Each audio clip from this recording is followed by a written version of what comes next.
And see, I'm gonna keep it real. A lot of times people don't care about truck drivers. And especially when you black, if something was to happen to you, it might be on the local news one time, but after that, they go forget about it. Ain't no investigation. It's just all talk. So I don't care how long these cases was. I don't care how far it goes back. I'm gonna still talk about it because you never know who's gonna see this video. You never know who's gonna talk. Like I always tell y'all, in these small towns, people talk, people gossip. And I always find it weird that we have no updates. You can't even see the autopsy. We have nothing on these cases. It's like they just forget about it and move on. But I'm the wrong one. Like I always say, I let nothing slide. So let's get right into this story. June 25th, 2019, truck driver shot unalived in Gaston parking lot. A Halifax truck driver was shot and unalived late Monday night in the parking lot of the Gaston Hardee's. Gaston Police Chief Corey Dixon said at the scene this morning an autopsy was scheduled today at the medical examiner's office in Greenville. So y'all know what I do. Once I learn the county, I have to look up the race demo to make this make sense. And this is what I found. 86.7 Caucasian people, 7.9 black people. And see, that tells me everything I need to know. For the most part, a Caucasian person did it, but you would never know who done it because they're not going to do the investigation. Now, if it was black on black crime, they would have found this out the next day. They would have solved this the next day. They probably would have solved it the same day. And then I say, okay, he was in Gaston, North Carolina. Let me look up the population in Gaston. And this is what I saw. 974 people in 2023. So let's say back in 2019, let's say it's 1,000 people. So you telling me 1,000 people, no one knows anything? I told y'all in these small towns, people talk, they gossip, they know everything. Somebody gonna brag about a shooting. Somebody gonna talk about the shooting. You telling me no one knows anything? Chief Dixon said the fatal shooting occurred around 11:30 p.m. Gaston officers were at the traffic light and heard a single gunshot. So you telling me Gaston officers were at the light. They heard the gunshot, but they didn't see anything.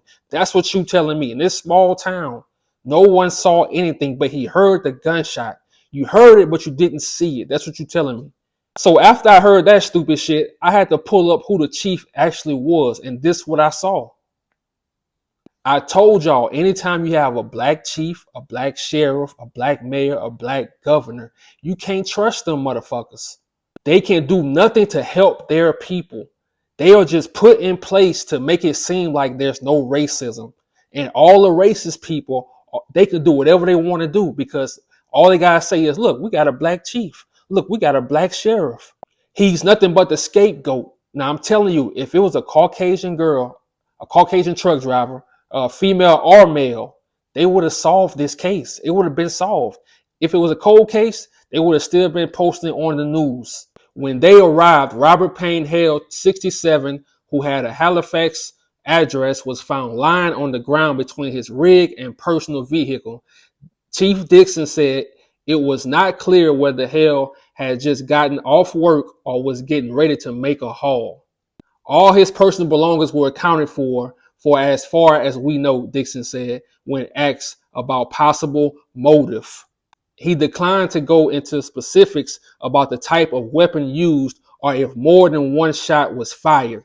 He said the autopsy would answer questions about where on his body the victim was shot. So you saw the body, but you don't know how many shots it was. But then you tell us the officer heard one shot. Which one is it? And like I told you, it's so crazy in all these cases, it's a pattern.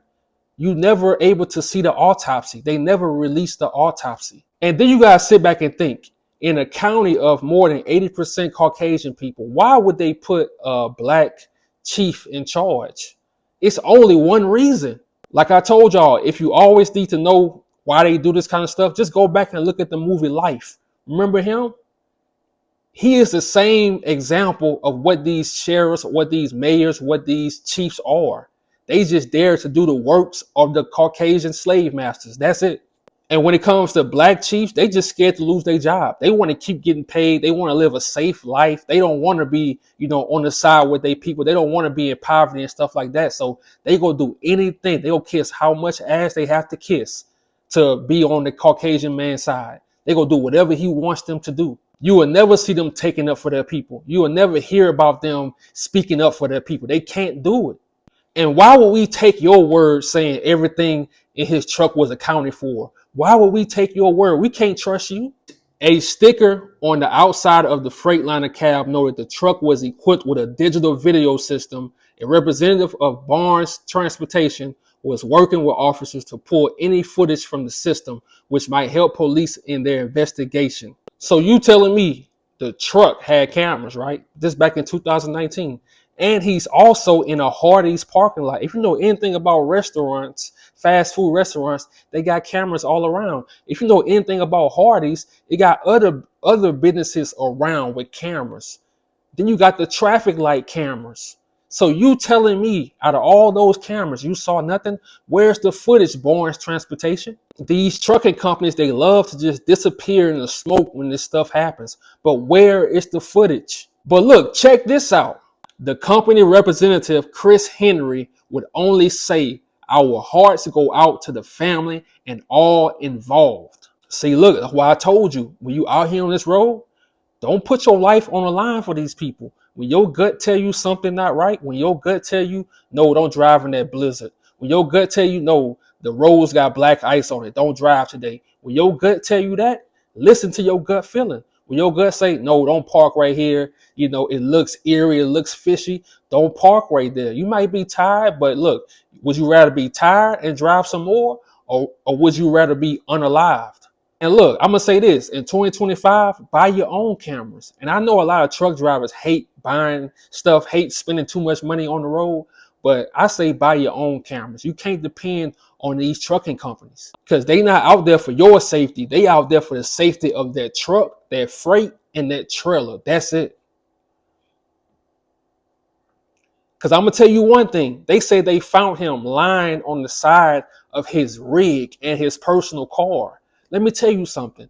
After that was over, that next day, that company came and got that truck and they put somebody else in that truck. That's what I'm telling you.